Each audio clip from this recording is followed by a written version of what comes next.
Hi, എല്ലാവർക്കും നമസ്കാരം. നമ്മളുടെ യൂട്യൂബ് ചാനലിൽ മാത്സിൻ്റെ ടിപ്സ് ആൻഡ് ട്രിക്സ് എന്നും പറഞ്ഞിട്ട് എല്ലാ ദിവസങ്ങളിലും മാത്സുമായിട്ട് ബന്ധപ്പെട്ടിട്ടുള്ള ഓരോ വീഡിയോകൾ പോസ്റ്റ് ചെയ്ത് വരുന്നുണ്ട്. അപ്പോൾ അതുകൂടാതെ തന്നെ മാത്സുമായിട്ട് ബന്ധപ്പെട്ടിട്ടുള്ള ഒരു ഫുൾ ക്ലാസ് ടെലഗ്രാമിലൂടെ പ്രൊവൈഡ് ചെയ്യാൻ പദ്ധതി ഇടുന്നുണ്ടെന്നുള്ള കാര്യം ഇന്നലെ ഒരു കമ്മ്യൂണിറ്റി പോസ്റ്റിനകത്തൂടെ ഞാൻ അറിയിച്ചിട്ടുണ്ടായിരുന്നു. അപ്പോൾ കമ്മ്യൂണിറ്റി പോസ്റ്റിൽ അതിൻ്റെ ലിങ്കും കാര്യങ്ങളുമൊക്കെ കൊടുത്തിട്ടുണ്ടായിരുന്നു. അപ്പോൾ ആ രീതിയിൽ നമ്മളുടെ മാത്സിൻ്റെ ക്ലാസ്സുകൾ ടെലഗ്രാമിലൂടെ കംപ്ലീറ്റ് നോട്ടുകളും അതുപോലെ തന്നെ ചെയ്യാനായിട്ടുള്ള എക്സസൈസുകളും ഷോർട്ട് കട്ടുകളും അങ്ങനെ പറയുന്ന മാത്സുമായിട്ട് ബന്ധപ്പെട്ടിട്ട് നമുക്ക് മാത്സിന് 20 മാർക്കും മേടിക്കാൻ പറ്റുന്ന രീതിയിലുള്ള എല്ലാ രീതിയിലുള്ള റിസോഴ്സുകളും ടെലഗ്രാം ചാനൽ വഴി നൽകാനായിട്ടാണ് ഉദ്ദേശിക്കുന്നത്. അപ്പോൾ അതുമായിട്ട് ബന്ധപ്പെട്ടിട്ട് കുറച്ച് കാര്യങ്ങൾ ആദ്യമേ തന്നെ കുറച്ച് നിർദ്ദേശങ്ങൾ പറയാനായിട്ടാണ് ഈ ഒരു വീഡിയോ ചെയ്യുന്നത്. അപ്പോൾ മാത്സുമായിട്ട് ബന്ധപ്പെട്ടിട്ട് ആദ്യമായിട്ട് നമുക്ക് ആവശ്യമായിട്ടുള്ളത് നമുക്ക് ഏകീകൃതമായിട്ട് നമുക്കൊരു സിലബസ് തയ്യാറാക്കിയെടുക്കണം. കാരണം മാത്സിന് ഇപ്പോൾ 10th ലെവൽ പ്രിലിംസ് എന്നുള്ള പേരിലും 10th ലെവൽ മെയിൻസിനും 12th ലെവലിനും ഡിഗ്രി ലെവലിനും ഒക്കെ വെവ്വേറെ സിലബസുകൾ മാത്സിന് ലഭ്യമാണ്. പക്ഷേ ആ സിലബസുകളെല്ലാം കൂടെ ഒന്ന് ക്രോഡീകരിച്ച് നോക്കുകയാണെന്നുണ്ടെങ്കിൽ നിങ്ങൾക്ക് മനസ്സിലാകും ഒരു 80% കാര്യങ്ങൾ ഏകദേശം സെയിം ആണ്. പിന്നെ വ്യത്യാസം വരുന്നത് എവിടെയാണെന്ന് ചോദിച്ചു കഴിഞ്ഞാൽ ഇപ്പോൾ 10th ലെവലിൽ ചോദിക്കുന്ന ചോദ്യത്തിൻ്റെ ആ ഒരു സ്റ്റാൻഡേർഡ് ആയിരിക്കത്തില്ല 12th ലെവലിൽ ചോദിക്കുന്നത്. അതിനേക്കാളും കുറച്ചും കൂടെ ഹൈ ആയിരിക്കും ഡിഗ്രി ലെവലിൽ ചോദിക്കുന്നത്. അപ്പോൾ അങ്ങനെ ക്വസ്റ്റ്യൻ്റെ ആ ഒരു സ്റ്റാൻഡേർഡിനകത്താണ് ശരിക്കും പറഞ്ഞു കഴിഞ്ഞാൽ മാത്സിനകത്ത് വ്യത്യാസം വരുന്നത്. അപ്പോൾ നമ്മൾ ആദ്യമേ ചെയ്യേണ്ടത് എല്ലാ സിലബസുകളും കൂടെ വെച്ചിട്ട് മൊത്തത്തിലൊന്ന് ക്രോഡീകരിച്ചിട്ട് ഒരു പൊതുവായിട്ടുള്ള ഒരു സിലബസ് മാത്സിന് വേണ്ടിയിട്ട് പ്രിപ്പയർ ചെയ്തെടുക്കുകയാണ് ചെയ്യുന്നത്. ഞാനിപ്പോൾ ഈ ഒരു വീഡിയോ പോസ്റ്റ് ചെയ്തതിന് ശേഷം കുറച്ച് സമയങ്ങൾക്കുള്ളിൽ തന്നെ ടെലഗ്രാം ചാനലിൽ ഞാൻ ആ ഒരു സിലബസ് പ്രിപ്പയർ ചെയ്ത ആ ഒരു സിലബസ് നിങ്ങൾക്ക് വേണ്ടിയിട്ട് പോസ്റ്റ് ചെയ്ത് തരുന്നതാണ്. അപ്പോൾ ആ രീതിയിൽ നമ്മൾ മാത്സിനെ കാണുകയാണെന്നുണ്ടെങ്കിൽ മാത്സ് പഠിക്കുകയാണെന്നുണ്ടെങ്കിൽ നമ്മൾക്കുണ്ടാകുന്ന ഗുണം എന്താണെന്ന് ചോദിച്ചു കഴിഞ്ഞാൽ വരുന്ന ഏത് പരീക്ഷകളിലും അതിന് 10th ലെവലെന്നോ അല്ലെങ്കിൽ 12th ലെവലിനോ ഡിഗ്രി ലെവലിനോ ഒന്നുമില്ല, വരുന്ന ഏത് പരീക്ഷയ്ക്കും മാത്സിന് നമുക്ക് ഫുൾ മാർക്ക് സ്കോർ ചെയ്യാനായിട്ട് സാധിക്കും. നമുക്ക് എല്ലാ പ്രോബ്ലംസും അറ്റൻഡ് ചെയ്യുവാനായിട്ടും വളരെ വേഗം നമുക്ക് പെട്ടെന്ന് ആൻസറിലേക്ക് എത്താനായിട്ടും സാധിക്കും.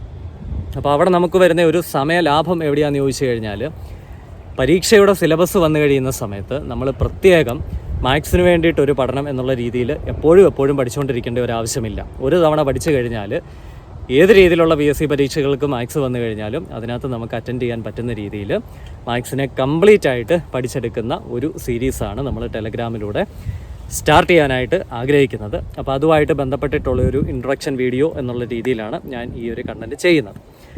അപ്പോൾ അതിനകത്ത് തീർച്ചയായിട്ടും ഞാൻ കഴിഞ്ഞ ദിവസം ടെലഗ്രാമിൻ്റെ ലിങ്ക് ഇട്ടപ്പോഴത്തേക്കിനും ഒരുപാട് പേര് പറഞ്ഞു ആ ലിങ്കിൽ ക്ലിക്ക് ചെയ്ത് ജോയിൻ ചെയ്യാനായിട്ട് സാധിക്കുന്നില്ല എന്നൊക്കെ പറഞ്ഞു. അതെന്താണെന്ന് എനിക്ക് മനസ്സിലാകുന്നില്ല. കാരണം ചില ആളുകളൊക്കെ അതിനകത്ത് ജോയിൻ ചെയ്യുന്നുമുണ്ട്. അപ്പോൾ ഒരുപക്ഷെ ഇൻ്റർനെറ്റിൻ്റെ ആ ഒരു ഡേറ്റ സ്പീഡിൻ്റെ പ്രശ്നമായിരിക്കാം. ചില സമയത്ത് ടെലഗ്രാം ലോഡാകാതെ വരുന്നത് എന്തെങ്കിലും ആയിരിക്കാം. എന്തായാലും ഈ ഒരു വീഡിയോയുടെ ഡിസ്ക്രിപ്ഷനിലും ഞാൻ ആ ഒരു മാത്സുമായിട്ട് റിലേറ്റഡ് ആയിട്ടുള്ള ടെലഗ്രാം ചാനലിൻ്റെ ലിങ്ക് കൊടുക്കാം. അത് മാത്സ് മാത്രമേ അതിനകത്ത് വരത്തുള്ളൂ. അതുകൊണ്ട് ഞാൻ ഉദ്ദേശിക്കുന്നത് എന്നാന്ന് ചോദിച്ചു കഴിഞ്ഞാൽ മാത്സ് ആവശ്യമുള്ളവർ മാത്രം ആ ഒരു ടെലഗ്രാം ചാനലിലോട്ട് വന്നാൽ മതി. അതായത് മാത്സ് ബുദ്ധിമുട്ടായിട്ടുള്ള ഒരുപാട് ആളുകളുണ്ടല്ലോ, ബാക്കിയുള്ള വിഷയങ്ങളെല്ലാം ഓക്കെ ആണെങ്കിലും മാത്സ് ബുദ്ധിമുട്ടായിട്ടുള്ള ഒരുപാട് ആളുകളുണ്ട്. അപ്പോൾ അവർ മാത്രം എന്ത് ചെയ്താൽ മതി, ഈ പറയുന്ന ടെലഗ്രാം ചാനലിലോട്ട് വന്നാൽ മതി. നമുക്ക് മറ്റൊരു ടെലഗ്രാം ചാനലുണ്ട് കോമൺ ആയിട്ട് നമ്മൾ കറണ്ട് അഫയേഴ്സ് ഒക്കെ ഇടുന്നത്. അപ്പോൾ എല്ലാം കൂടെ മിക്സ് ആക്കിയിട്ട് അത് ആരും ഓപ്പൺ ചെയ്ത് പോലും നോക്കാത്ത ഒരു സാഹചര്യത്തിലേക്ക് എത്തിക്കാതിരിക്കാനായിട്ടാണ് ഇതുപോലെ സെപ്പറേറ്റ് ആയിട്ട് മാത്സിന് വേണ്ടിയിട്ട് മാത്രമായിട്ട് ഒരു ടെലഗ്രാം ചാനൽ ഓപ്പൺ ചെയ്തു. അപ്പോൾ ഇതെല്ലാവർക്കും നല്ല രീതിയിൽ ഹെൽപ്ഫുൾ ആകും എന്ന് ഞാൻ പ്രതീക്ഷിക്കുകയാണ്. പിന്നെ മാത്സ് എങ്ങനെയാണ് പഠിക്കേണ്ടതെന്ന് ചോദിച്ചു കഴിഞ്ഞാൽ മാത്സിനകത്ത് നമ്മളിപ്പം സയൻറ്റിസ്റ്റ് ഒന്നും ആകാനായിട്ടല്ലല്ലോ പോകുന്നത്. പരീക്ഷയ്ക്ക് പാസ് ആകുക, മാർക്ക് മേടിക്കുക എന്നൊരു ലക്ഷ്യം മാത്രമേ നമ്മുടെ മുൻപിലുള്ളൂ. അതുകൊണ്ട് തന്നെ ഓരോ ടോപ്പിക്കുകളും എടുത്തിട്ട് അതിൻ്റെ കോൺസെപ്റ്റ് മനസ്സിലാക്കണം. അതിൻ്റെ തിയററ്റിക്കലായിട്ട് എന്തൊക്കെ കാര്യങ്ങൾ പഠിക്കാനുണ്ടോ അതൊക്കെ ഓരോ പോയിന്റുകളായിട്ട് മനസ്സിലാക്കിയെടുക്കുക. സൂത്രവാക്യങ്ങൾ പഠിച്ചെടുക്കുക. ഇനി ഷോർട്ട് കട്ടുകൾ ഉപയോഗിക്കാൻ പറ്റുന്നിടത്താണെങ്കിൽ ഷോർട്ട് കട്ടുകൾ എങ്ങനെയാണെന്ന് പഠിച്ചെടുക്കുക. കൂടുതൽ എക്സസൈസുകൾ ചെയ്യുക. ചില ടോപ്പിക്കുകൾ വരുമ്പോൾ ആപ്ലിക്കേഷൻ ലെവൽ ക്വസ്റ്റ്യനുകൾ വരും. അപ്പോൾ അതും എങ്ങനെയാണ് പരീക്ഷയ്ക്ക് വരുന്നതെന്നുള്ളത് മനസ്സിലാക്കി വെച്ചിട്ട് നമ്മൾ എന്ത് ചെയ്യുക, നിരന്തരം ക്വസ്റ്റ്യൻസ് പ്രാക്ടീസ് ചെയ്തുകൊണ്ടേ ഇരിക്കുക. പിന്നെ നിങ്ങളൊരു ദിവസം മാത്സ് പഠിക്കാനിരിക്കുന്നു. ഇപ്പോൾ പഠിക്കുന്ന ടോപ്പിക്ക് ഫ്രാക്ഷൻസ് ആണെന്ന് വിചാരിക്കുക. അപ്പോൾ ഫ്രാക്ഷൻസുമായിട്ട് ബന്ധപ്പെട്ട് ഒറ്റ ഇരിപ്പിന് ഒരു 250 ക്വസ്റ്റ്യൻ അങ്ങ് ചെയ്യുക, ഒരേ രീതിയിലുള്ളത്. ഒരു പ്രയോജനവും ഇല്ല. കാരണം നിങ്ങൾ ഒരേ രീതിയിലുള്ള ക്വസ്റ്റ്യൻസ് ചെയ്യാനായിട്ട് ഒരുപാട് സമയം കളയുന്നത് കൊണ്ട് ഒരു ലാഭം ഉണ്ടാകാനായിട്ട് പോകുന്നില്ല. അതേസമയം ഒരേ രീതിയിലുള്ള ഒരു 2-3 എണ്ണം ചെയ്തിട്ട് നിങ്ങളൊരു 2-3 ദിവസം ഇടവിട്ട് അതായത് നിങ്ങളുടെ മനസ്സിൽ നിന്ന് ആ ഒരു ഐഡിയ പോകുന്നു എന്ന് നിങ്ങൾക്ക് തോന്നുമ്പം അതിനെ റീമേക്ക് ചെയ്തുകൊണ്ടിരിക്കുകയാണെന്നുണ്ടെങ്കിൽ അത് നമ്മുടെ മനസ്സിൽ നിന്ന് ഒരിക്കലും പോകത്തില്ല. അല്ലാതെ ഒരു ദിവസം കഷ്ടപ്പെട്ടിരുന്ന ഒരു ടോപ്പിക്കിൻ്റെ ഒരു 10-250 ക്വസ്റ്റ്യൻ ചെയ്തിട്ട് മടുത്തു എന്ന് പറയുന്നതിനേക്കാളും നല്ലത് അതായിരിക്കും. കുറേശ്ശെ കാര്യങ്ങൾ ചെയ്ത് പോവുക. റിവിഷൻ, അതായത് നല്ല രീതിയിൽ ഒരു റെഗുലർ ഇൻ്റർവെല്ലിൽ കാര്യങ്ങളെല്ലാം റിവൈസ് ചെയ്തിട്ട് എന്ത് ചെയ്യാം, നമ്മൾ മുൻപോട്ട് കൊണ്ടുപോകാൻ ചെയ്യണം.